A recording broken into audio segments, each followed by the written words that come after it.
Good morning everyone, welcome back to my channel Papiya's blog. আজকে নতুন আরেকটা ভিডিওতে তোমাদের সবাইকে স্বাগত জানাচ্ছি। আশা করি তোমরা সবাই সুস্থ আছো, ভালো আছো। আজকের দিনটা তো হয়েছে রবিবার, মানে একটু আরাম করে ঘুম থেকে ওঠার দিন, একটু ধীরে সুস্থিরে সকালবেলা ওঠার দিন আর কি। তবে এটা মনে করো না যে কোনো শাস্ত্রে লেখা আছে, আসলে এটা তো কোথাও লেখা নেই, এটা শুধু আমার জন্য, মানে আমি নিজে থেকেই বানিয়েছি। কেননা সপ্তাহের প্রত্যেকটা দিনই তো তাড়াতাড়ি করে ঘুম থেকে উঠতে হয়, যেহেতু ওয়ার্কিং ডে থাকে, স্কুল থাকে, অফিস থাকে, তার জন্য তাড়াতাড়ি করে উঠে সব কিছু রেডি করে তাদেরকে দিতে হয়। তো সপ্তাহের একটা দিন মানে সানডের দিনটাই তো সব কিছু অফ থাকে, তার জন্য কিন্তু আমাদের কাজে তো অফ নেই। ওই সকাল টাইমটা একটু দেরি করে উঠে ধীরে সুস্থিরে কাজে হাত লাগানো, ওইটাই আর কি। কিন্তু আজকে সেটা আর হলো না, আজকের রুটিনটা একটু অন্যরকম হয়েছে। আজকে সকাল 5:30টায় ঘুম থেকে উঠে গিয়েছিল বরমশাই, কারণ কালকে রাত্রে অ্যালার্ম সেট করে রেখে দিয়েছিল 5:30টার, কেন কি ওই মর্নিং ওয়াকে যাওয়ার জন্য আর কি। আর এতদিন 2-3 দিন তো ওই বৃষ্টির জন্য মর্নিং ওয়াকে যাওয়াই হচ্ছিল না, কারণ সারাটা দিন বৃষ্টি ছিল, কোনো রাত নেই দিন নেই, মানে সারাটা দিন বৃষ্টি ছিল, ঝিরিঝিরি বৃষ্টি, কোনো সময় বেশি জোরে হতো, কোনো সময় ঝিরিঝিরি হতো। তো তার জন্য সকালবেলা আর মর্নিং ওয়াকে বের হওয়া হতো না। তো তার জন্য বললো যে 2-3 দিন তো বের হওয়া হয়নি, আজকে যদি মানে সকালবেলা যদি বৃষ্টি না থাকে তাহলে বের হবে। তো ওই 5:30টায় অ্যালার্ম সেট করে রেখে দিয়েছিল। তো সেই অ্যালার্মের আওয়াজে তো সেই আমার ঘুম ভেঙেই গেছে। তবে আমি আজকে মর্নিং ওয়াকে যাইনি, কারণ ওই যে সানডে বললাম যে যাও তুমি, আমি আজকে যাব না। তো ঘুম তো ভেঙে গেছে, তো ও যাওয়ার পর আবার চোখ লেগে গেছিলো। তো হঠাৎ 7:30টায় আওয়াজ শুনি, খুটখুট আওয়াজ হচ্ছে রান্নাঘর থেকে। তো ওই আওয়াজে ঘুম ভেঙে গেছে, তো গিয়ে দেখি রান্নাঘরে ও কি করছে, রান্না বসিয়ে দিয়েছে। ওই যে প্রথমেই দেখলে চিংড়ি মাছ ভাজছিল, মানে লাউ চিংড়ি করবে বলে। লাউ তো আগের দিন রাত্রেই মা কেটে রেখে দিয়েছিল, তো সেটা ফ্রিজ থেকে বের করে তার ওই যে রান্নাবান্না শুরু করে দিয়েছে। ভেবেছিল আমাকে সারপ্রাইজ দেবে, মানে আমি ঘুমে থাকতে থাকতে ও রান্নাবান্না মোটামুটি শেষ করে নেবে, কিন্তু সেটা তো আর হয়ে উঠলো না। ওই খুটখুট আওয়াজে আমার ঘুম ভেঙে গেছে। আর এই চিংড়ি মাছগুলি কিন্তু ওই যে 1 সপ্তাহ আগে আনা হয়েছিল, মানে কি ওই গত রবিবারে যে আনা হয়েছিল সেটাই কিন্তু। তো এতদিন তো ফ্রিজে রাখা ছিল, কারণ গত সপ্তাহটা তো বেশিরভাগ দিন তো ওই যে নিরামিষই ছিল, তার জন্য আর রান্না বান্না হয়নি, চিংড়ি মাছটা রান্না করা হয়নি, তার জন্য ওই আজকে ফ্রিজ থেকে বার করে রান্না করলো আর কি। তো যাই হোক, এদিকে কিন্তু তোমাদের সাথে কথা বলতে বলতে আমার কিন্তু কাজ অনেকটা এগিয়ে গেছে। মানে ঘুম থেকে উঠে কিন্তু আর বসে নেই, ওই যে ঘুম থেকে লেট করে উঠেছি ঠিকই, কিন্তু 1 মিনিটও কাজ শেষ না হওয়া পর্যন্ত বসে থাকি না। টুকটুক করে ওই যে ঘরের কাজকর্ম শুরু করে দিয়েছি। তো ওইদিকে ঘর দুয়ার গুছিয়ে রেখে চলে এসেছি, যে কাপড়গুলি ওয়াশ করতে হবে সেগুলি মেশিনে দেওয়ার জন্য।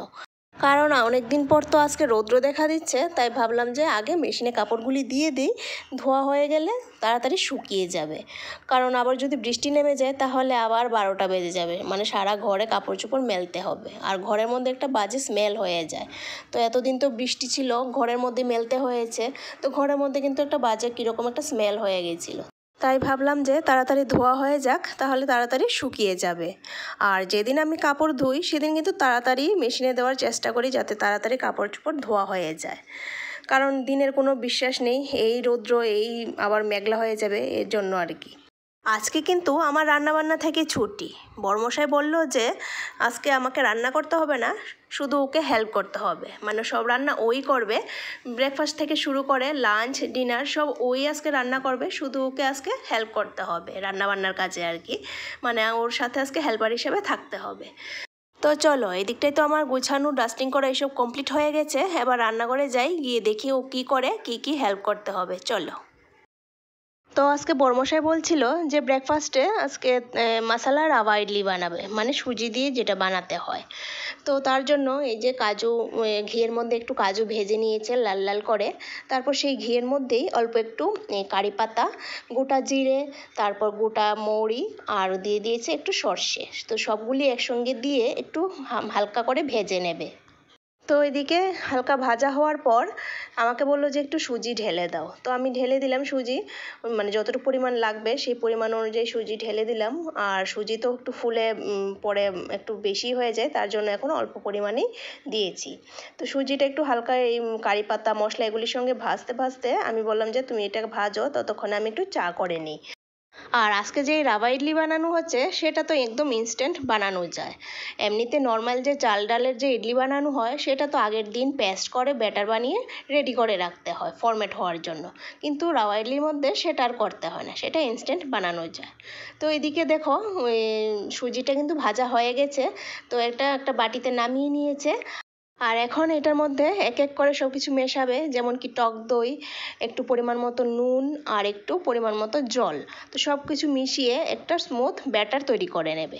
তবে জলের পরিমাণটা কিন্তু বুঝে দিতে হবে যাতে বেশি পাতলা না হয়ে যায়। আর এদিকে দেখো ওর কাণ্ড দেখো, ডান্স করতে করতে ব্যাটার মিক্স করছে, কি কাণ্ড।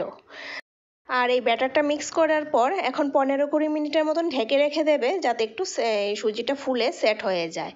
ততক্ষণে চলো এদিকে চাও হয়ে গেছে, চাটা তাহলে খেয়ে নেই। আর মার চাটা একটু ঘরে দিয়ে আসি, মার চা মুড়িটা, কারণ এই চিংড়ি মাছ ভাজা হয়েছে তো ঘরের মধ্যে একটু স্মেল হয়ে রয়েছে।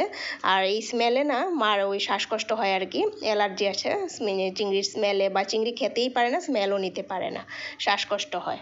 তো তার জন্য মাকে ঘরের মধ্যে চা মুড়ি দিয়ে এসেছি, ঘরে বসে বসে খেয়ে নেবে।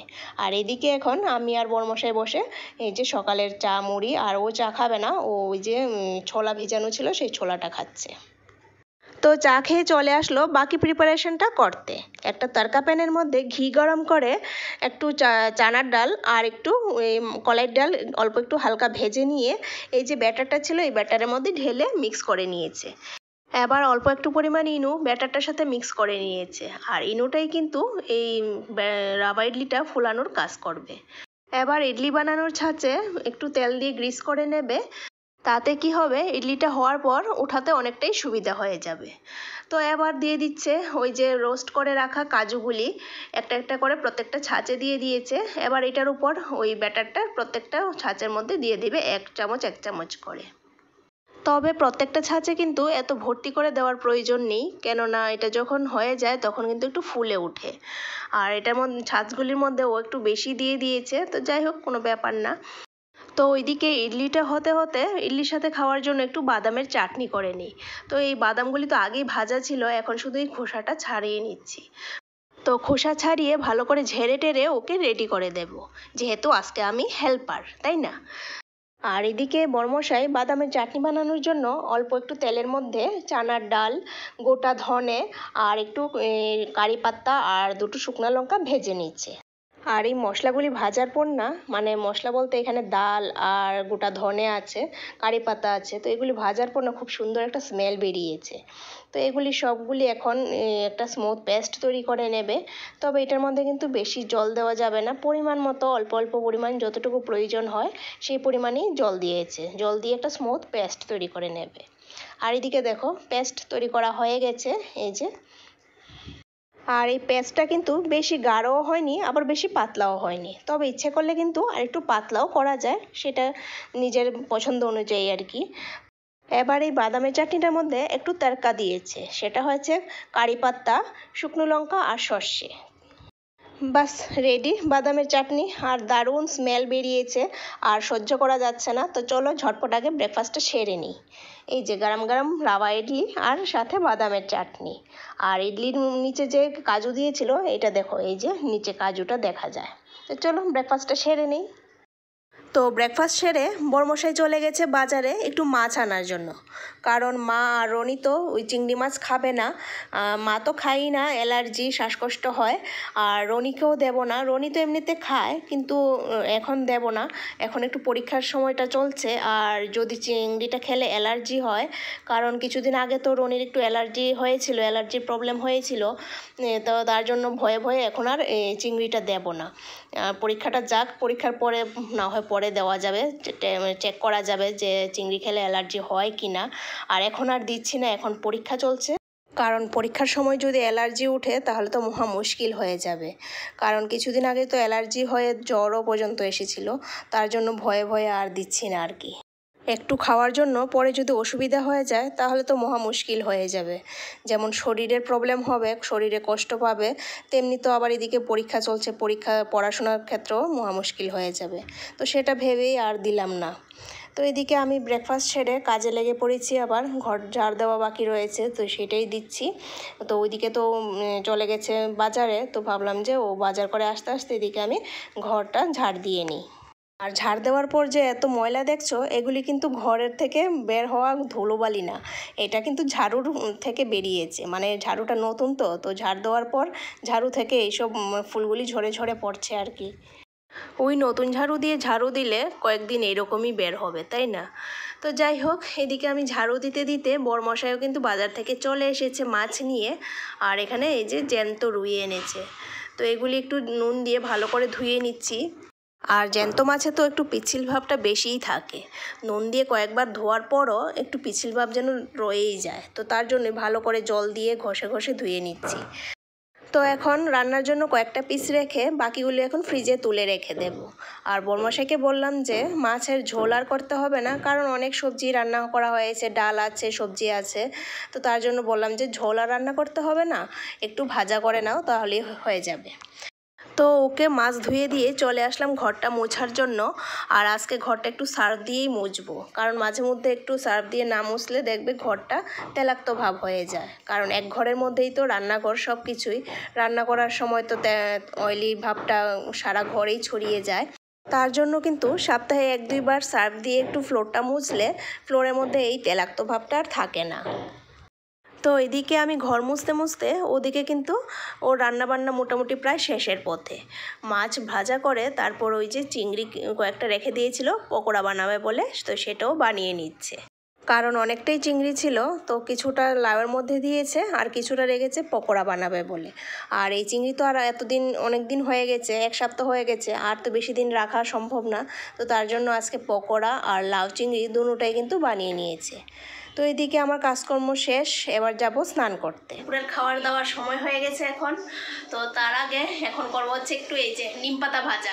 কালকে অফিস থেকে আসার সময় ও নিয়ে এসেছিলো নিম পাতা, অনেকগুলি নিম পাতা নিয়ে এসেছিলো, তো বাকি সবটা তো রেখে দিয়েছি। এটা সেদ্ধ করবো, মানে জল দিয়ে সেদ্ধ করবো আর কি, এই জল দিয়ে স্নান টান করা যাবে। আর একটু ও বললো যে আজকে একটু নিম পাতা ভাজা করো, তো একটু সকালবেলা ধুয়ে জল ঝরার জন্য দিয়ে রেখে দিয়েছিলাম, ঝুলিয়ে রেখে দিয়েছিলাম, তো জল টল ঝরে একদম শুকিয়ে গেছে সুন্দরভাবে। তো এখন এই নিম পাতাটা ভাজা করব। আর নিম পাতা তো ঠান্ডা হয়ে গেলে ভালো লাগে না, তার জন্যই ভাবলাম যে খাবার সময় মানে ভেজে নেবো আর কি, ভেজে সঙ্গে সঙ্গে খেয়ে নেবো। মুচমুচে নিম পাতা ভাজা ভালোই লাগে। নিম পাতা তো তিতা, এটা তো তিতা লাগবেই, তার মধ্যেও কিন্তু গরম মুচমুচে ভাজাটা ভালোই লাগে। আর নিম পাতা ভাজা কে কে খাও কমেন্টে অবশ্যই জানিও। তো চলো, এদিকে কড়াই বসিয়ে দিয়েছি, কড়াই গরমও হয়ে গেছে, আগে নিম পাতাটা ভাজি। আর তার আগে চলো দেখাই আজকে বরমশাই কি রান্না করেছে। এই যে এখানে হয়েছে মিক্স ডাল, আর এটার মধ্যে আছে চিংড়ির বড়া, অনেকদিন পর চিংড়ির বড়া খাচ্ছি। আর এটার মধ্যে আছে মাছ ভাজা, ওই যে সকালবেলা যে মাছ এনেছে, তো তাদের ঠাম্মা নাতির জন্য মাছ ভেজে রেখেছে, আর আমাদের জন্য তো চিংড়ির বড়া আছে। আর এখানে এই যে লাউ চিংড়ি, এটাও আমাদের জন্য, রনি আর ওর ঠাম্মা খাবে না। আর এখানে রনি আর ঠাম্মার জন্য লাউ রান্না করা হয়েছে এখানে। আর এখানে আছে এই লাউয়ের খোসাটা আলু দিয়ে ভাজা। তো এগুলি রান্নাবান্না করলো আজকে। আর এখন শুধু আমি নিম ভাজাটা করব, নিম ভাজাটা করেই ভাত খাবো। নিম পাতা ছাড়িয়ে নিয়েছি, এবার অল্প একটু তেল দিয়েছি কড়াইয়ের মধ্যে, তেলের মধ্যে একটুখানি ভেজে নেব। আর এই যে অল্প একটু তেল দিয়েছি, নামমাত্র তেল দিয়ে, শুকনো কড়াইতেও ভাজা যায় শুকনো তেল ছাড়া, তবে আমি একটু অল্প একটু তেল দিলাম আর কি। তেল দিয়ে এটা একটুখানি ভেজে নেব। নিম পাতাটা মিডিয়াম আঁচে ভাজছি, আর যতক্ষণ না পর্যন্ত একদম মুচমুচে হচ্ছে ততক্ষণই ভাজবো। আজকে রান্নাবান্নার মধ্যে শুধু এই নিম পাতা ভাজাটাই আমি করছি, আর বাকি সব রান্না তো ওই আজকে করেছে। তো আমি ওকে বললাম যে সব কিছু যখন তুমিই করেছো, তুমি নিম পাতাটাও তুমিই ভেজে নাও। তো বলছে যে না, নিম পাতাটা তুমি ভেজে নাও। তো ওই আর কি ভাজছি নিম পাতাটা। তো এখন নিম পাতাটা ভেজেই গরম গরম ভাত দিয়ে গরম গরম নিম পাতা মুচমুচে ভাজা দিয়ে খেয়ে নেব। আর সাথে তো আছেই এই যে এত কিছু রান্না করলো। তো চলো নিম পাতাটা ভাজি, ভেজে তারপর দুপুরে লাঞ্চটাও সেরে নিই। আর চলো আজকের ভিডিওটা এখানে শেষ করছি, আবার দেখা হচ্ছে নতুন দিনে নতুন আরেকটা ভিডিওর সাথে। এই যে তোমাদের সাথে কথা বলতে বলতে এদিকে দেখো নিম পাতাও ভাজা হয়ে গেছে, একদম মুচমুচে হয়ে গেছে। এই যে দেখো একদম গুঁড়া হয়ে যাচ্ছে। তো চলো নিম পাতা আজকে তেঁতু ভাজা দিয়ে আজকে প্রথম খাবারটা খাবো। আর রনি তো এটা এসে দেখেই বলছে নিম পাতা ভাজা দেখেই ওর নাক উঠে গেছে উপরে। খাবে তবু দুই গ্লাস ভাত খাবে নিম পাতা দিয়ে। নিম পাতা দিয়ে তো আর বেশি খাওয়া যায় না, অল্পই খাওয়া যায়। তো চলো টাটা।